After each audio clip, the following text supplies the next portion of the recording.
Hello and welcome to my channel. I'm Alicia Dreaming, and today we're going to be talking about Scream 2022. Okay, so this movie, I had no clue what was going on. I just turned on Paramount the other day and saw that it was on there, and I was like, hey, I like Melissa Barrera. I've seen her in a few things. I'm going to go ahead and watch it. And so I don't remember the original Scream movies that well. It's been years since I've seen any of them, but I remember being very impressed with the genre and with the whole franchise. I think, like obviously the quality deteriorated as it went on, but this one, like, it even explains what kind of a movie it is because it's a requel. It's not a prequel or a sequel. It's just a requel. Like, it's got reboot stuff, but it's got new stuff. I mean, it's got reboot stuff and it's got stuff from the like legacy characters as well. So I thought it was very smart, very hip. But yeah. So I do want to talk about some things that that I talked about online on Fandoms Hate People with Disabilities, and that's the whole part of Melissa Barrera's character, Sam. She's supposed to be seeing visions, right? Visions of her dead bio dad, Billy Loomis. And I was like going along for the ride, and I was like, okay.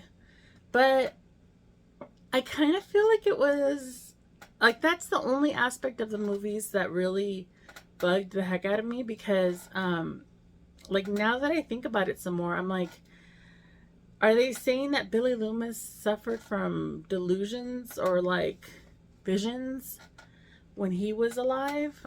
And that's why he killed? Because I hate the whole villainization of psychotic people.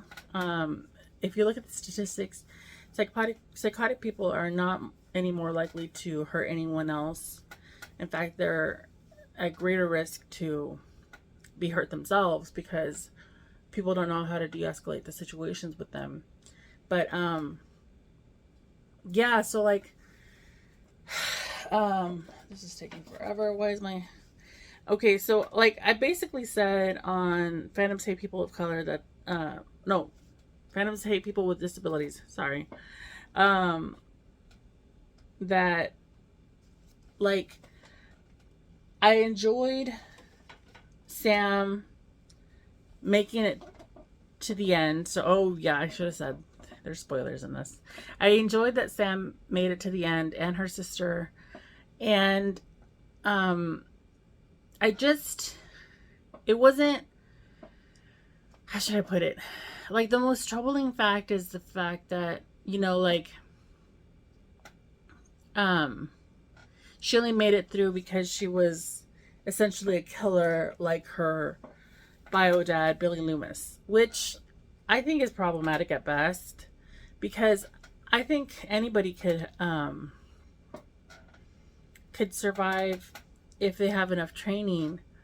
But I mean,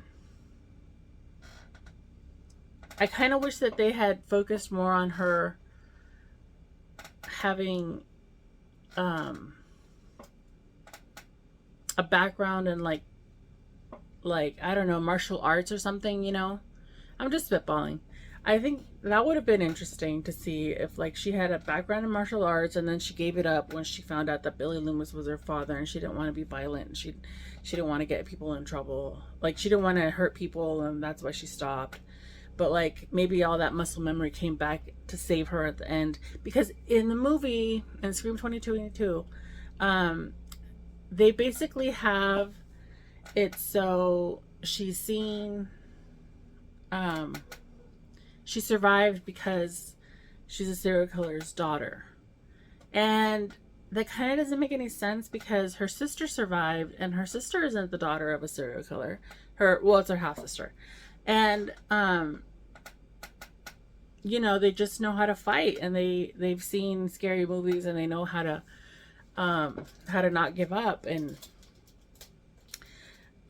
like,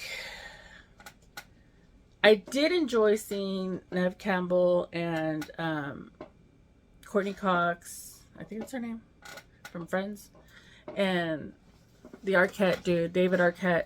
I did enjoy seeing them again because they're pretty cool, but I kind of wish that they had delved a little bit more into how the new serial killers and this one were radicalized, because like she's one of the serial killers is like, because it's a duo again, like in the original Scream.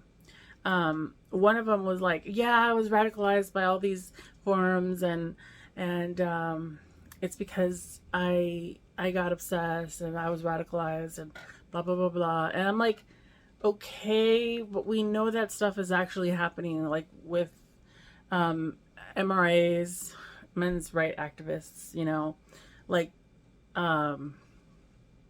we know that actually happens, and we know that they sometimes, like, these people will visit these forums and get in deep, and with these videos on YouTube and stuff, and like they'll get in deep with the radicalization and you know, be violent and carry out their agendas and their ideologies. And so like I kind of wish we had had a little bit more of a flashback, because like just because you're radicalized doesn't mean that you get a free pass, you know? I don't know. It's just, I enjoyed the movie for what it was. It would have been good to see it in theaters. I kind of wish I had seen it in theaters, but I'm excited because the younger sister, Sam's younger sister in the movie, I can't remember what her name is, the actress, but she's coming out in this new show called Wednesday. I think it's called Wednesday. It's basically from the Addams Family, you know, like they're rebooting the franchise with Wednesday as the main focus point, and she goes to like this private school. And anyways, she's really cute. I really loved her as young Jane in Jane the Virgin. So I'm looking forward to that. But yeah, as a whole, I would give the movie probably 4 stars out of 5, just because, like, yeah, they had really great representation they had queer characters, they had people of color, and as like I really think that the only problem that I had was the ableism, you know, like just because she saw her bio dad Billy's, like just because she was seeing visions of him, like maybe maybe this is another thing I had thought of and I forgot to mention. Maybe she could have been seeing a ghost of her father, instead of being a psychotic break, you know, like visions, instead of schizophrenia or whatever it is it's supposed to be that she has. And so like that would have been interesting, because maybe like her, like, I don't know, like maybe a little bit, not exactly, but like a little bit like Star Wars, the sequel trilogy, where like instead of Ben Solo, Kylo Ren convinced he was being led down the dark side of the Force by his grandfather, Darth Vader. Instead of that, like, you know, like maybe somebody was messing with her head, maybe like feeding her, I don't know, like, I don't know. I'm gonna think about it more, because I really was enjoying that movie, and I started watching it again yesterday with my father, and I was like, yeah, this is a really good requel, kind of like Jurassic World Dominion, you know. Anyways, I'm going to say goodbye for now and have a great day. Bye.